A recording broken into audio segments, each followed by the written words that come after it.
Hello everyone, सभी का स्वागत है हमारे YouTube channel online Hindi Vipin Kumar में। आज मैं जूनियर शिक्षक भर्ती और प्रधानाचार्य की जो भर्ती आई है उसमें जो हिंदी भाषा है उसके जो 100 प्रश्न परीक्षा में पूछे जाने हैं उसका मॉडल पेपर नंबर 2 लेकर आया हूँ। उसके पहले एक मॉडल पेपर 1 अपलोड किया जा चुका है, तो जिन्होंने नहीं देखा है वीडियो के प्लेलिस्ट में जा कर के देख सकते हैं। चलिए शुरू करते हैं। शुरू करने से पहले एक गुजारिश है, अगर आप हमारे चैनल में नए हैं तो लाइक सब्सक्राइब शेयर कर दीजिए। और एक बात और ध्यान रखिए, इसमें 100 महत्वपूर्ण प्रश्नों का संकलन है, तो आप लास्ट तक ज़रूर देखिएगा। चलिए पहला प्रश्न क्या कर रहा है। पहला प्रश्न जो कह रहा है कि रस मीमांसा रस सिद्धांत से संबंधित पुस्तक है, इस पुस्तक के लेखक हैं। ऑप्शन दिए डॉक्टर श्याम सुंदर दास, डॉक्टर गुलाब राय, डॉक्टर नगेंद्र, आचार्य रामचंद्र शुक्ल।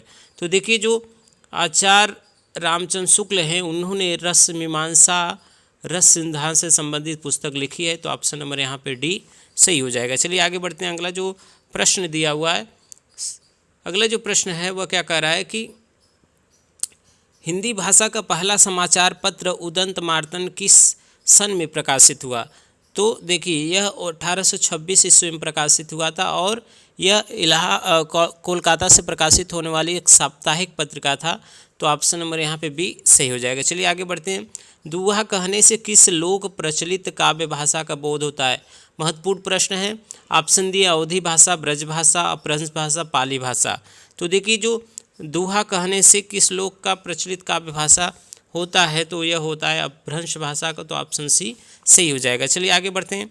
अगला जो महत्वपूर्ण प्रश्न है वह क्या कर रहा है कि अपभ्रंश भाषा के प्रथम व्याकरणाचार्य थे, कौन थे। महत्वपूर्ण प्रश्न है। ऑप्शन दिए पाणिनि, कात्यायन, हेमचंद्र, पतंजलि। तो जो यह अपभ्रंश भाषा के प्रथम व्याकरणाचार्य थे वे थे हेमचंद्र, तो ऑप्शन नंबर सी सही हो जाएगा। चलिए आगे बढ़ते हैं। अगला जो महत्वपूर्ण प्रश्न है, अपभ्रंश के योग से राजस्थानी भाषा का जो साहित्यिक रूप बना उसे कहा जाता है। पिंगल भाषा, डिंगल भाषा, मारवाड़ी भाषा, बांगरू भाषा। तो देखिए जो यह है अपभ्रंश के योग से राजस्थानी भाषा का जो साहित्यिक रूप बना है उसे डिंगल भाषा कहते हैं, तो ऑप्शन नंबर यहाँ पे बी सही हो जाएगा। चलिए आगे बढ़ते हैं। अगला जो महत्वपूर्ण प्रश्न है, देखिए सभी महत्वपूर्ण प्रश्नों का संकलन है, तो आप लास्ट तक जरूर देखिए। अगला जो महत्वपूर्ण प्रश्न है, अमीर खुसरो ने जिन मुकरियों, पहेलियों और दो सुखनों की रचना की उसकी मुख्य भाषा है, क्या मुख्य भाषा है। ऑप्शन दिए दक्षिणी, खड़ी बोली, बुंदेली, बघेली। तो उनकी जो मुख्य भाषा है वह खड़ी बोली है, तो ऑप्शन नंबर बी सही हो जाएगा। और खड़ी बोली काव्य के प्रथम महाकवि जो माने जाते हैं, कवि माने जाते हैं, वो अमीर खुसरो भी माने जाते हैं, इसका भी ध्यान दीजिएगा। चलिए आगे बढ़ते हैं। अगला जो महत्वपूर्ण प्रश्न है, देवनागरी लिपि को राष्ट्र लिपि के रूप में कब स्वीकार किया गया। महत्वपूर्ण प्रश्न है। ऑप्शन दिया गया 14 सितंबर 1949, 21 सितंबर 1949, 23 सितंबर 1949, 25 सितंबर 1949। तो देखिए जो देवनागरी लिपि को राष्ट्र लिपि के रूप में 14 सितंबर 1949 को स्थान दिया गया, स्वीकार किया गया, तो ऑप्शन नंबर ए यहाँ पे सही हो जाएगा। चलिए आगे बढ़ते हैं। अगला जो महत्वपूर्ण प्रश्न दिया हुआ है, रानी केतकी की कहानी की भाषा को कहा जाता है, यानी रानी केतकी की कहानी जो है वह किस भाषा में है। यहाँ पे दिए हैं ऑप्शन खड़ी बोली, हिंदुस्तानी, उर्दू, अपभ्रंश। तो देखिए जो रानी केतकी की कहानी है वह खड़ी बोली में है, तो ऑप्शन नंबर ए सही हो जाएगा। चलिए आगे बढ़ते हैं। अगला जो महत्वपूर्ण प्रश्न दिया हुआ है वह है कि देवनागरी लिपि का विकास किस लिपि से हुआ है। महत्वपूर्ण प्रश्न है। तो जो देवनागरी लिपि का विकास हुआ है वह ब्राह्मी लिपि से हुआ है, तो ऑप्शन सी सही हो जाएगा। चलिए आगे बढ़ते हैं। अगला जो महत्वपूर्ण प्रश्न है वह क्या कह रहा है कि मध्यकालीन आर्य भाषा की स्थिति काल रहा है, यानी मध्यकालीन आर्य भाषा की जो स्थिति यानी समय है वह क्या रहा है। तो मध्यकालीन आर्य भाषा की जो रहा है समय वह है 500 ईसा पूर्व से 1000 ईस्वी तक। ठीक है, ऑप्शन नंबर डी सही हो जाएगा। चलिए अगला जो महत्वपूर्ण प्रश्न है वह क्या कह रहा है कि कामता प्रसाद गुरु का हिंदी व्याकरण विषय ग्रंथ जो नागरिक पिछाड़ी सभा काशी से प्रकाशित हुआ था उसका नाम क्या है। महत्वपूर्ण प्रश्न है। ठीक है, महत्वपूर्ण प्रश्न है, तो उसका नाम क्या है। तो कामता प्रसाद गुरु का हिंदी व्याकरण जो नागरिक पिछाड़ी सभा से प्रकाशित हुआ था उसका जो नाम है वह है हिंदी व्याकरण। ठीक है, ऑप्शन नंबर बी सी सही हो जाएगा। चलिए आगे बढ़ते हैं। अगला महत्वपूर्ण जो प्रश्न है, देखिए सभी महत्वपूर्ण प्रश्नों का संकलन है तो आप लास्ट तक जरूर देखिएगा। देवनागरी लिपि है, देवनागरी लिपि कैसी लिपि है? तो देवनागरी लिपि है जो ऑप्शन दिए वर्णात्मक और अक्षरात्मक, ठीक है, वर्णात्मक और अक्षरात्मक दोनों है, तो ऑप्शन नंबर यहाँ पे भी सही हो जाएगा। चलिए आगे बढ़ते हैं। अगला जो महत्वपूर्ण प्रश्न दिया है, विद्यापति की उस प्रमुख रचना का नाम बताइए जिसमें अवहट्ट भाषा का बहुताय प्रयोग होता है। तो क्या है? कीर्तिलता, कीर्ति पताका, विद्यापति पदावली, पुरुष परीक्षा, यह ऑप्शन दिए हैं। तो इसमें जो सही ऑप्शन हो जाएगा वह कीर्तिलता, ऑप्शन नंबर बी सही हो जाएगा। ठीक है, चलिए आगे बढ़ते हैं। अगला जो महत्वपूर्ण प्रश्न है वह क्या कर रहा है? साहित्य के इतिहास, महत्वपूर्ण प्रश्न है। साहित्य के इतिहास की अवधारणा से संबंधित एक पुस्तक लिखी गई थी, साहित्य का इतिहास दर्शन। इस ग्रंथ के लेखक कौन है? ठीक है, ऑप्शन दिए डॉक्टर श्याम सुंदर दास, आचार्य रामचंद्र शुक्ल और डॉक्टर नलिन बिलोचन शर्मा और डॉक्टर गुलाब राय। ठीक है, तो जो सही यहाँ उत्तर होगा हिंदी साहित्य का इतिहास दर्शन, वह लिखा गया है डॉक्टर नलिन बिलोचन शर्मा द्वारा, तो ऑप्शन नंबर यहाँ पे सी सही हो जाएगा। चलिए आगे बढ़ते हैं और महत्वपूर्ण प्रश्न सभी हैं। ठीक है, जॉर्ज ग्रियर्सन का इतिहास ग्रंथ modern vernacular literature of northern Hindustan का प्रकाशन कब हुआ था? महत्वपूर्ण प्रश्न है, यह पूछा जाता है इसका इतिहास ग्रंथ कब प्रकाशित हुआ था। तो यह प्रकाशित हुआ था 1888 में, तो ऑप्शन नंबर बी सही हो जाएगा। चलिए आगे बढ़ते हैं। अगला जो महत्वपूर्ण प्रश्न दिया हुआ है यहाँ पे, ठीक है, सभी महत्वपूर्ण प्रश्न हैं तो ध्यान रखिए। अगला जो महत्वपूर्ण प्रश्न दिया हुआ है वह कह रहा है कि इनमें से किस इतिहासकार ने सर्वप्रथम रीतिकालीन कवियों के सर्वाधिक परिचयात्मक विवरण दिए हैं? ठीक है, doctor Vishwanath Prasad Mishra, doctor Nagendra, doctor Ramashankar शुक्ल रसाल, मिश्र बंधु ने। तो सबसे ज़्यादा जो परिचयात्मक विवरण दिया है वह विश्व बंधु ने दिए हैं, तो ऑप्शन नंबर डी सही हो जाएगा। चलिए आगे बढ़ते हैं अगले प्रश्न की तरफ। अगला जो प्रश्न है वह क्या कह रहा है कि हिंदी साहित्य का अतीत, हिंदी साहित्य का अतीत भाग 1 के लेखक हैं। हिंदी साहित्य का अतीत जो है वह देखिए आचार्य विश्वनाथ, डॉक्टर विश्वनाथ प्रसाद मिश्र की रचना है, तो ऑप्शन बी सही हो जाएगा। चलिए आगे बढ़ते हैं। अगला जो महत्वपूर्ण प्रश्न दिया हुआ है वह क्या कह रहा है कि भक्ति काल के कवियों की प्राथमिक जानकारी देता है, इसके रचयिता कौन है? तो भक्तमाल के रचयिता नाभा दास है, तो ऑप्शन बी सही हो जाएगा। चलिए आगे बढ़ते हैं। अगला महत्वपूर्ण प्रश्न देखिए दिया हुआ है, क्या दिया हुआ है कि आचार्य विश्वनाथ प्रसाद मिश्र ने रीतिकाल को श्रृंगार काल नाम दिया, ठीक है, लेकिन उन्होंने इस पर जो ग्रंथ लिखा उसका नाम हिंदी का श्रृंगार काल नहीं है, बल्कि उसका क्या नाम है यह पूछा है। तो आचार्य विश्वनाथ का जो रीतिकाल पे लिखा गया जो ग्रंथ है वह है रीति काव्य की प्रस्तावना, ऑप्शन नंबर सी सही हो जाएगा। चलिए आगे बढ़ते हैं। अगला जो महत्वपूर्ण प्रश्न दिया हुआ है वह क्या है कि हरिश्चंद्री हिंदी शब्द का प्रयोग किस इतिहासकार ने अपने इतिहास ग्रंथ में किया है? महत्वपूर्ण प्रश्न है, तो यह जो प्रयोग किया है वह रामचंद्र शुक्ल ने किया है, तो ऑप्शन नंबर सी सही हो जाएगा। चलिए आगे बढ़ते हैं। अगले जो महत्वपूर्ण प्रश्न है वह क्या कर रहा है कि अगला जो नंबर है 21 नंबर क्या कह रहा है कि गीला कहानी के लेखक का नाम बताइए। महत्वपूर्ण प्रश्न है, गीला कहानी के लेखक का नाम क्या है? तो गीला जो कहानी है वह प्रेमचंद की है, तो ऑप्शन ए सही हो जाएगा। चलिए आगे बढ़ते हैं। डॉक्टर कृष्ण शंकर शुक्ल ने आचार्य केशवदास पर एक समीक्षात्मक पुस्तक लिखी थी, उस पुस्तक का नाम है केशव का आचार्यत्व, केशव की प्रतिभा, केशव की कला, केशव की काव्य कला। ठीक है, तो जो यह पुस्तक का नाम है वह है केशव की काव्य कला, तो ऑप्शन नंबर यहाँ पे सी सही हो जाएगा। चलिए आगे बढ़ते हैं। अगला जो महत्वपूर्ण प्रश्न है वह क्या दिया है कि गंगा अवतरण काव्य के रचयिता हैं। गंगा अवतरण इनमें से कौन है? तो आप सभी बताइए। ऑप्शन दिए अयोध्या सिंह उपाध्याय, जगन्नाथ दास रत्नाकर, श्रीधर पाठक, रामनरेश त्रिपाठी। तो देखिए जो गंगा अवतरण है वह जो पुस्तक है वह लिखा गया है जगन्नाथ दास रत्नाकर द्वारा, तो ऑप्शन नंबर बी सही हो जाएगा। चलिए आगे बढ़ते हैं। अगला जो महत्वपूर्ण प्रश्न दिया हुआ है कि छायावादी कवियों, महत्वपूर्ण प्रश्न है, छायावादी कवियों ने जब आध्यात्मिक प्रेम को अपनी कविता में व्यक्त किया तो ऐसी कविताओं को किस वाद के अंतर्गत रखा गया? ऑप्शन दिए छायावाद, प्रतीकवाद, रहस्यवाद, बिंबवाद। तो जो यह रखा गया था वह रहस्यवाद के रूप में रखा गया। तो ऑप्शन नंबर यहाँ पे जो सी है वह सही हो जाएगा। चलिए आगे बढ़ते हैं। अगला जो महत्वपूर्ण प्रश्न दिया हुआ है वह क्या करा है, परिवर्तन नामक कविता सर्वप्रथम सुमित्रा नंदन पंत ने किस कविता संग्रह में संग्रहित की।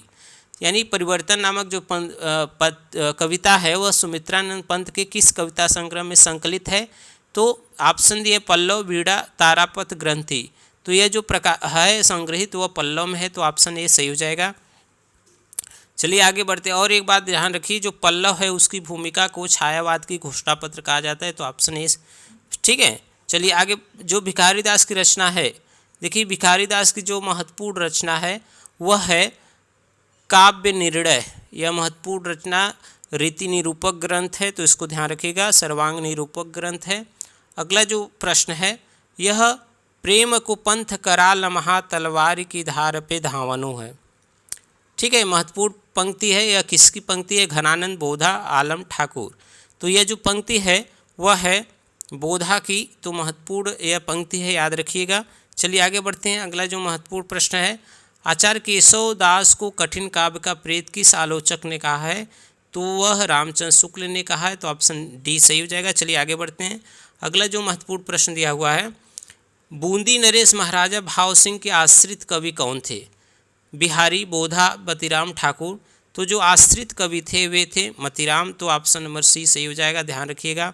अगला जो प्रश्न है, भूषण का निम्नलिखित में से कौन सा लक्षण ग्रंथ है। भूषण का जो लक्षण ग्रंथ है वह है शिवराज भूषण। तो ऑप्शन नंबर ए सही हो जाएगा। यह एक अलंकार ग्रंथ है, ध्यान रखिएगा, और इसमें 105 अलंकार का जिक्र इन्होंने किया है। तो यह भी ध्यान रखिएगा। चलिए आगे बढ़ते हैं। अगला जो महत्वपूर्ण प्रश्न है, बाल मुकुंद गुप्त के शिव शंभु के चिट्ठे का वर्ण विषय क्या है। इसमें भगवान शिव की चमत्कारी घटनाओं के व्यंग्यात्मक ढंग से वर्णित है। ठीक है, और क्या कर रहा है ऑप्शन, लॉर्ड कर्जन की नौकरशाही पर चुभते हुए व्यंग किया गया है। तो यह ऑप्शन सही है। तो ऑप्शन नंबर बी सही हो जाएगा। चलिए आगे बढ़ते हैं। अगला जो महत्वपूर्ण प्रश्न है कि निम्नलिखित में से किस रचना की सर्वाधिक टीकाएँ लिखी गई। देखिए महत्वपूर्ण प्रश्न है, किस रचना की सर्वाधिक टीकाएँ लिखी गई हैं। ऑप्शन दी है मतीराम सतसई, बिहारी सतसई, बृंद सतसई, विक्रम सतसई। तो यह जो रचना लिखी गई है वह विक्रम सतसई की लिखी गई है। तो बिहारी सतसई की लिखी गई है। तो ऑप्शन नंबर बी सही हो जाएगा। चलिए आगे बढ़ते हैं। इनमें से किस नाटककार ने, अगला जो प्रश्न दिया है कि इनमें से किस नाटककार ने अपने नाटकों के लिए रंगमंच को अनिवार्य नहीं माना है। तो यह जो माने थे वे जयशंकर प्रसाद माने थे। तो ऑप्शन डी सही हो जाएगा। चलिए आगे बढ़ते हैं। अगला जो प्रश्न है, अगला जो महत्वपूर्ण प्रश्न दिया हुआ है कि प्रभात फेरी काव्य के रचनाकार कौन है। प्रभात फेरी काव्य के रचनाकार कौन है। ऑप्शन दिए केदारनाथ सिंह, सूर्यकांत त्रिपाठी निराला, नरेंद्र शर्मा, रामधारी सिंह दिनकर। तो देखिए जो प्रभात फेरी है वह नरेंद्र शर्मा की कृति है। तो ऑप्शन यहाँ पे सी सही हो जाएगा। चलिए आगे बढ़ते हैं। अगला जो महत्वपूर्ण प्रश्न दिया हुआ है, निशा निमंत्रण के रचनाकार कौन है। तो हरिवंश राय बच्चन है। तो ऑप्शन डी सही हो जाएगा। चलिए आगे बढ़ते हैं। अगला जो प्रश्न दिया हुआ है वह क्या है, सभी महत्वपूर्ण प्रश्नों का है संग्रह है। तो लास्ट तक देखिएगा आप लोग। बिहारी सतसई की प्रसिद्धि का प्रमुख कारण क्या है। कल्पना की समाहार शक्ति, नायिका भेद वर्णन, प्रतीकों का नपातुला प्रयोग, पिंगल वर्णन। तो देखिए जो है यह उत्तर हो जाएगा 36 नंबर क्वेश्चन का, वह हो जाएगा कल्पना की समाहार शक्ति। तो ऑप्शन नंबर ए सही हो जाएगा। चलिए आगे बढ़ते हैं। बिहारी किस राजा के दरबारी कवि थे। तो बिहारी जो थे वह जयपुर नरेश जयसिंह के थे। तो ऑप्शन नंबर यहाँ पे भी सही हो जाएगा। ठीक है, अगला प्रश्न जो है वह क्या कराए, तुलसी का वह कौन सा ग्रंथ है जिसमें ज्योतिष का वर्णन किया गया है। तो वह जो ग्रंथ है वह रामाज्ञा प्रश्नावली है। तो ऑप्शन नंबर यहाँ पे सी सही हो जाएगा। चलिए आगे बढ़ते हैं। महत्वपूर्ण प्रश्न दिया हुआ है, समांतर कहानी के प्रवर्तक इनमें से कौन थे। ठीक है, समांतर कहानी के प्रवर्तक इनमें से कौन है। तो वे कमलेश्वर हैं। तो ऑप्शन नंबर ए सही हो जाएगा। चलिए आगे बढ़ते हैं। रामचरितमानस में प्रधान रस के रूप में किस रस को मान्यता मिली है। तो वह जो मान्यता मिली है वह शांत रस को मिली है। तो ऑप्शन नंबर यहाँ ए सही हो जाएगा। चलिए आगे बढ़ते हैं। अगला जो महत्वपूर्ण प्रश्न दिया हुआ है, सर्वप्रथम किस आलोचक ने अपने किस ग्रंथ में देव बड़े हैं कि बिहारी यह विवाद को जन्म दिया। ठीक है, देव बड़े की बिहारी, यह विवाद कौन जन्म दिया था? तो यह जन्म दिए थे मिश्र बंधु हिंदी नवरत्न में, तो ऑप्शन ए सही हो जाएगा। चलिए आगे बढ़ते हैं। अगला जो महत्वपूर्ण प्रश्न है, आचार्य रामचंद्र शुक्ल ने त्रिवेणी में किन 3 महाकवियों की समीक्षाएं प्रस्तुत की है? तो वह प्रस्तुत किए हैं सूर, तुलसी, जायसी, तो ऑप्शन सी सही हो जाएगा। चलिए आगे बढ़ते हैं। ठीक है, सूर, तुलसी, जायसी। अगला जो महत्वपूर्ण प्रश्न है वह क्या कर रहा है कि सुंदर परम किशोर वयक्रम चंचल नयन विशाल, कर मुरली सिर मोर पंख पीताम्बर उर बनमाल, पंक्ति है किसकी है? महत्वपूर्ण पंक्ति दिया हुआ है। तो यह जो पंक्ति है वह है कुंभन दास की, ध्यान रखिएगा कुंभन दास की है, तो ऑप्शन नंबर डी सही हो जाएगा। चलिए आगे बढ़ते हैं। अगला जो महत्वपूर्ण प्रश्न दिया हुआ है वह क्या कह रहा है कि भक्ति काल का एक कवि अवतारवाद और मूर्ति पूजा का विरोधी है, इसके बावजूद वह हिंदुओं के जन्म मृत्यु संबंधी सिद्धांत को मानता है, ऐसा रचनाकार कौन है? ठीक है, ऐसा रचनाकार कौन है? तो वे हैं कबीर, तो ऑप्शन बी सही हो जाएगा। चलिए आगे बढ़ते हैं। अगला जो महत्वपूर्ण प्रश्न दिया हुआ है, काव्य भाषा को ध्यान में रखते हुए बताइए कि तुलसीदासकृत विनय पत्रिका और रामचरित की भाषाएं कौन कौन सी है? तो देखिए तुलसीदास की जो विनय पत्रिका है वह ब्रज में है और रामचरित मानस अवधि में है, तो यह ऑप्शन बी सही हो जाएगा। चलिए आगे बढ़ते हैं। अगला जो महत्वपूर्ण प्रश्न है, अगला महत्वपूर्ण प्रश्न दिया हुआ है, पदावली के कुल कितने सर्ग या खंड विभक्त हैं? तो वह जो विभक्त है पदावली का वह पद्मावत का, तो वह 57 है, तो ऑप्शन नंबर ए सही हो जाएगा। चलिए आगे बढ़ते हैं। जायसी ग्रंथावली के संपादक का नाम है, क्या नाम है? ऑप्शन दिए जायसी ग्रंथावली वासुदेव शरण अग्रवाल, चंद्रबली पांडे, भगवती प्रसाद और रामचंद्र शुक्ल। तो यह जो देखिए जो है जायसी ग्रंथावली यह रामचंद्र शुक्ल का है, तो ऑप्शन नंबर यहाँ पे डी सही हो जाएगा। चलिए आगे बढ़ते हैं। अगला जो महत्वपूर्ण प्रश्न दिया हुआ है, दोहा छंद में श्रृंगारी रचना प्रस्तुत करने वालों में हिंदी के सर्वाधिक ख्याति लब्ध कवि है। देखिए महत्वपूर्ण प्रश्न है, ठीक है। तो यह जो है बिहारी द्वारा है, उन्होंने श्रृंगार रस पे विजय प्राप्त किया था ऐसा लगता है, ठीक है, तो ऑप्शन नंबर बी सही हो जाएगा। चलिए अगला जो प्रश्न है, लहरे व्योम चूमती उठती, चपलाए असंख्य नाचती, पंक्ति जयशंकर प्रसाद की किस रचना का अंश है? ठीक है, 49 जो क्वेश्चन है वह कामायनी का है, तो ऑप्शन नंबर यहाँ पे डी सही हो जाएगा। चलिए अगला जो महत्वपूर्ण प्रश्न है वह क्या है कि अब चपला पहुँची बीच धार, छिप गया चांदनी का कगार, पंक्ति सुमित्रा पंत के किस कविता की है? तो आप महत्वपूर्ण पंक्ति है, तो ऑप्शन यहाँ पे जो दिया हुआ है, ठीक है, यह जो कविता है वह नौका विहार की है, तो ऑप्शन नंबर डी यहाँ पे सही हो जाएगा। चलिए आगे बढ़ते हैं। निराला के राम तुलसीदास के राम से भिन्न और भवभूति के राम के निकट है, यह कथन किस आलोचक का है? देखिए महत्वपूर्ण प्रश्न है, तो यह किस आलोचक का है? तो ऑप्शन यहाँ पे जो दिया हुआ है, डॉक्टर राम स्वरूप चतुर्वेदी, सूर्य प्रसाद दीक्षित, रामविलास शर्मा, गंगा प्रसाद पांडे। तो यह जो है वह रामविलास शर्मा ने कहा है, तो ऑप्शन नंबर डी सही हो जाएगा। चलिए आगे बढ़ते हैं। अगला जो महत्वपूर्ण प्रश्न दिया हुआ है वह क्या कह रहा है कि अगला जो महत्वपूर्ण प्रश्न है, राम की शक्ति पूजा में निराला ने इन दो कवियों को सार तत्व समाहित है, किनका किनका? ठीक है, तो ऑप्शन दिए हैं जो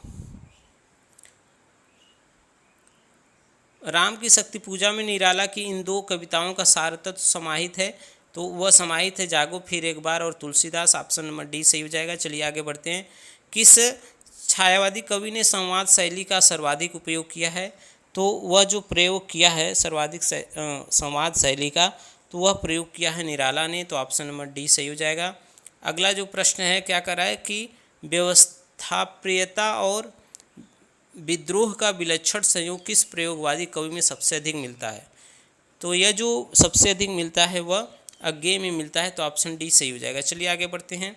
अगला जो महत्वपूर्ण प्रश्न दिया हुआ है वह क्या कर रहा है, वह उस महत्ता का हम सरीखों के लिए उपयोग, उस आंतरिकता का बताता मैं महत्व, पंक्तियाँ मुक्तिबोध की किस कविता से ली गई हैं? महत्वपूर्ण प्रश्न है। जो यह पंक्ति ली गई है वह ब्रह्म राक्षस से ली गई है, तो ऑप्शन ए सही हो जाएगा। चलिए आगे बढ़ते हैं। अकाल और उसके बाद नामक कविता के रचनाकार हैं। अकाल और उसके बाद जो नामक कविता है, वह जो कविता है वह है नागार्जुन की, तो ऑप्शन नंबर सी सही हो जाएगा। चलिए आगे बढ़ते हैं। अगला जो महत्वपूर्ण प्रश्न दिया हुआ है कि भारतेंदुकृत भारत दूरदर्शा किस साहित्यिक रूप का हिस्सा है? ठीक है, तो यह जो हिस्सा है वह नाटक साहित्य का है, तो ऑप्शन नंबर बी सही हो जाएगा। चलिए आगे बढ़ते हैं। अगला जो महत्वपूर्ण प्रश्न दिया हुआ है, दलित साहित्य का सौंदर्य शास्त्र पुस्तक किसने लिखी? महत्वपूर्ण प्रश्न है। दलित साहित्य का सौंदर्य शास्त्र पुस्तक किसने लिखी थी? ऑप्शन दी ओम प्रकाश वाल्मीकि, कंवल भारती, मोहनदास नैमिषराय, श्याम सरोज सिंह बेचैन। तो देखिए यह जो पुस्तक लिखी गई है ओम प्रकाश वाल्मीकि द्वारा, तो ऑप्शन नंबर यहाँ पे ए सही हो जाएगा। चलिए आगे बढ़ते हैं। अगला जो महत्वपूर्ण प्रश्न दिया हुआ है, स्त्री विमर्श की प्रथम लेखिका हैं। स्त्री विमर्श की प्रथम लेखिका कौन है? तो वह जो लेखिका हैं वे महादेवी वर्मा है, तो ऑप्शन नंबर ए सही हो जाएगा। चलिए आगे बढ़ते हैं। अगला जो प्रश्न दिया हुआ है, स्त्री विमर्श औरत के लिए औरत की लेखिका हैं। महत्वपूर्ण क्वेश्चन है, स्त्री विमर्श औरत के लिए औरत, यह जो पुस्तक है वह किसका है? ठीक है, ऑप्शन दिए मैत्रेयी पुष्पा, शरद सिंह, नासिरा शर्मा, सुधा अरोरा। तो यह जो पुस्तक है वह नासिरा शर्मा की है, तो ऑप्शन सी सही हो जाएगा। चलिए आगे बढ़ते हैं। अगला जो महत्वपूर्ण प्रश्न है वह क्या कर रहा है कि ज्ञानपीठ पुरस्कार पाने वाले प्रथम हिंदी कवि हैं। किसको हिंदी का प्रथम ज्ञानपीठ पुरस्कार मिला था? तो वह चिदम्बरा पर सुमित्रानंद पंत को मिला था, तो ऑप्शन बी सही हो जाएगा। चलिए आगे बढ़ते हैं। अगला जो प्रश्न दिया हुआ है वह क्या कर रहा है कि वर्ष 2005 का ज्ञानपीठ किसे मिला? ऑप्शन दिए गोविंद मिश्र, अमरकांत, लक्ष्मीनारायण लाल, कुंवर नारायण। तो देखिए जो 2005 का ज्ञानपीठ पुरस्कार मिला था वह मिला था कुंवर नारायण को, तो ऑप्शन नंबर डी सही हो जाएगा। चलिए आगे बढ़ते हैं। ना कांतामपि निर्भूषम विभाति वनिता मुखम किस आचार्य का कथन है? यह जो कथन है वह किस आचार्य का है? तो यह जो कथन है वह दिया हुआ है वह भामह का है, तो ऑप्शन डी सही हो जाएगा। अगला क्वेश्चन, चारू चंद्र की चंचल किरणें खेल रही जल थल में कौन सा अलंकार है? छेका, लाटा, अंत्या, वृत्त्या। ठीक है, तो यह जो अनुप्रास का जो भेद है उसमें से यहाँ पे जो दिया हुआ है वृत्त्या अनुप्रास वह सही हो जाएगा। चलिए आगे बढ़ते हैं। नदियाँ जिनकी यशधारा सी बहती है अब भी निशिवासर में कौन सा अलंकार है? नदियाँ जिनकी यशधारा सी बहती है अब भी निशिवासर में कौन सा अलंकार है?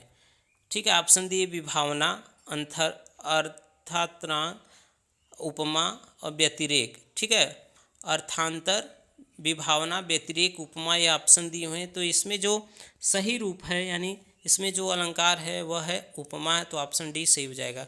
चलिए आगे बढ़ते हैं अगले प्रश्न की तरफ। सभी महत्वपूर्ण प्रश्नों का संकलन है, तो लास्ट तक आप जरूर देखिएगा।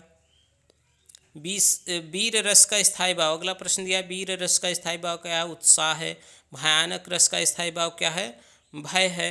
रोला माना जाता है, ध्यान दीजिए अगला जो क्वेश्चन है, रोला माना जाता है वह कौन सा माना जाता है? ठीक है, रोला क्या माना जाता है? तो ऑप्शन दिए है विसमात्रिक, सम्मात्रिक, वार्डिक और वर्डिक वृत्त। तो यह सम्मात्रिक है, तो ऑप्शन नंबर बी सही हो जाएगा। चलिए अगला प्रश्न क्या कराए, घ का उच्चारण स्थान है, ठीक है, अकुह विसर्जन या नाम कंठ यानी कंठ है, तो ऑप्शन बी सही हो जाएगा। स्र का निर्माण हुआ है, महत्वपूर्ण प्रश्न है, स्र का निर्माण कैसे हुआ है? तो यह जो निर्माण हुआ है वह यहाँ पे जो तालव्य स है और स्र से, तो यह बना है, ऑप्शन नंबर सी सही हो जाएगा। चलिए आगे बढ़ते हैं। निम्नलिखित में कंठ ध्वनियाँ कौन सी है? कंठ ध्वनियाँ कौन सी है? तो देखिए जो अकुह विसर्जन नाम कंठ यानी अ और क वर्ग यानी क ख इसमें जो दिया हुआ है वह कंठ ध्वनियाँ हैं, तो ऑप्शन सी ए जो है सही हो जाएगा। अगला जो क्वेश्चन दिया, निम्नलिखित में कौन स्वर नहीं है? तो जो यहाँ पे यह दिया हुआ है वह स्वर नहीं है, ऑप्शन सी सही हो जाएगा। चलिए आगे बढ़ते हैं। संज्ञाओं के साथ आने वाली विभक्तियों को क्या कहते हैं? संज्ञाओं के साथ आने वाली जो विभक्तियाँ हैं उसको क्या कहते हैं? तो 73 नंबर जो क्वेश्चन दिया हुआ है उसको कहते हैं विश्लिष्ट। तो ऑप्शन बी सही हो जाएगा। चलिए आगे बढ़ते हैं। कौन द्रव्यवाचक संज्ञा है? द्रव्यवाचक संज्ञा, ठीक है। देखिए द्रव्यवाचक संज्ञा जो हो जाएगा वहाँ पे, यहाँ पे जो दिया हुआ है ऑप्शन तेल, बादल, वर्षा, बिजली, तो द्रव्यवाचक जो संख्या हो जाएगा वह तेल हो जाएगा। ऑप्शन ए सही हो जाएगा। चलिए आगे बढ़ते हैं। संख्यावाचक विशेषण है। संख्यावाचक जिसमें संख्या प्रतीत हो, दिखाई दे, तो वह संख्यावाचक विशेषण होते हैं। तो यहाँ पे जो दिया हुआ है 12 वह संख्यावाचक है, तो ऑप्शन ए सही हो जाएगा। चलिए आगे बढ़ते हैं अगले प्रश्न की तरफ। कौन सा शब्द व्यक्तिवाचक संज्ञा है? ठीक है, बैल, पहाड़, यमुना, नीम, तो व्यक्तिवाचक संज्ञा जो है यमुना है। ऑप्शन बी सही हो जाएगा। चलिए आगे बढ़ते हैं। मोहन हंसता है वाक्य में किस प्रकार का क्रिया प्रयोग हुआ है? मोहन हंसता है किस प्रकार की क्रिया है? तो यह जो क्रिया है अकर्मक क्रिया है, तो ऑप्शन सी सही हो जाएगा। चलिए आगे बढ़ते हैं। अगला जो महत्वपूर्ण प्रश्न दिया हुआ है, वह बहुत तेज लड़का है वाक्य में प्रयुक्त बहुत जो शब्द है वह क्या है? वह बहुत तेज लड़का है, जो बहुत शब्द प्रयोग हुआ है वह क्या है? ठीक है, तो वह क्या है? ऑप्शन दिए विशेषण, प्रविशेष्य, विशेष्य, प्रविशेषण, तो वह प्रविशेषण है, तो ऑप्शन डी सही हो जाएगा। चलिए आगे बढ़ते हैं। अगला जो महत्वपूर्ण प्रश्न है, निम्नलिखित में से पुल्लिंग शब्द चुनिए। पुल्लिंग शब्द क्या है? घास, व्यय, आय, नहर, तो देखिए यहाँ पे जो पुल्लिंग शब्द है वह है व्यय, जो दिया हुआ है वह पुल्लिंग शब्द है। ठीक है, चलिए आगे बढ़ते हैं अगले प्रश्न की तरफ। अगला जो प्रश्न है, सूर्य का स्त्रीलिंग क्या होता है? ठीक है, सूर्य का स्त्रीलिंग होता है, क्या होता है? वह होता है सूर्या, तो ऑप्शन बी सही हो जाएगा। अगला जो शब्द है, निम्न में योग रूढ़ शब्द है। योग रूढ़ शब्द क्या है इनमें से? तो दशानन है, ऑप्शन बी सही हो जाएगा। चाय किस भाषा की शब्द है? तो चाय चीनी के है, तो ऑप्शन ए सही हो जाएगा। चलिए आगे बढ़ते हैं। अगला जो महत्वपूर्ण प्रश्न है, निम्नलिखित में से कौन सा शब्द कमल का पर्यायवाची नहीं है? सरोज, जलद, पंकल, जलजात, तो जलद जो है वह बादल का है, तो ऑप्शन बी सही हो जाएगा। चलिए आगे बढ़ते हैं। निम्नलिखित में कौन अथ का विलोम है? अथ का विलोम इति होता है।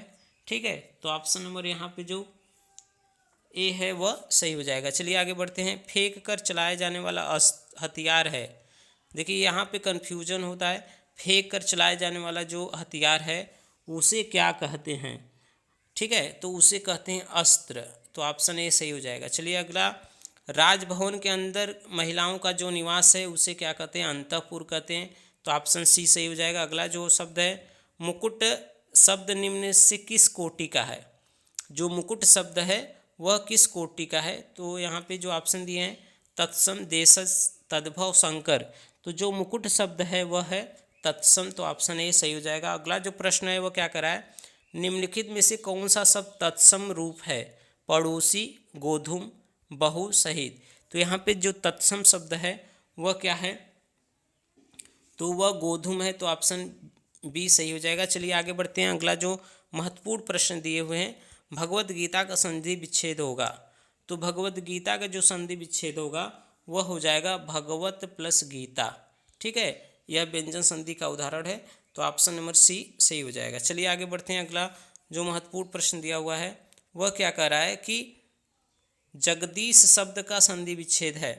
जगदीश शब्द का जो होता है वह जगत धन ईश होता है, तो यहाँ पे जो ऑप्शन नंबर बी है वह सही रूप है, तो ऑप्शन बी सही हो जाएगा।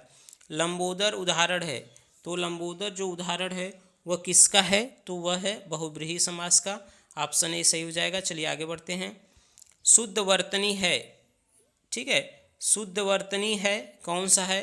पैतृक, पैतृक, पैतृक, पितृक, तो जो शुद्ध रूप यहाँ पे दिया है वह ऑप्शन ए में है, तो ऑप्शन ए सही हो जाएगा। शुद्ध शब्द का चयन कीजिए। यहाँ पे देखिए, पूजनी, उज्ज्वल, ज्योत्सना और परिपार्श्विक, तो यह भी तीनों गलत है, जो परिपार्श्विक है वह सही हो जाएगा। और ध्यान दीजिए, मैंने एक वीडियो बनाया है शब्द वर्तनी शब्द से, तो वह भी आप प्लेलिस्ट में जाकर देख सकते हैं। बहाव शब्द में प्रयुक्त प्रत्यय कौन सा है? बहाव में जो प्रत्यय है प्रयोग हुआ है वह क्या है? तो प्रत्यय जो प्रयोग हुआ है वह है आव, तो ऑप्शन सी सही हो जाएगा। चलिए आगे बढ़ते हैं। किस शब्द में उपसर्ग का प्रयोग हुआ है? जो 4 शब्द दिए हैं उसमें किस में? उपकार में, अपनापन में, पढ़ाई में, लाभदायक में उपसर्ग का प्रयोग। उपसर्ग जो शब्द के आगे लगता है तो उपसर्ग का जो प्रयोग किया गया है वह प्रयोग किया गया है पढ़ाई में, ठीक है। तो यहाँ पे ऑप्शन नंबर सी सही हो जाएगा। चलिए आगे बढ़ते हैं।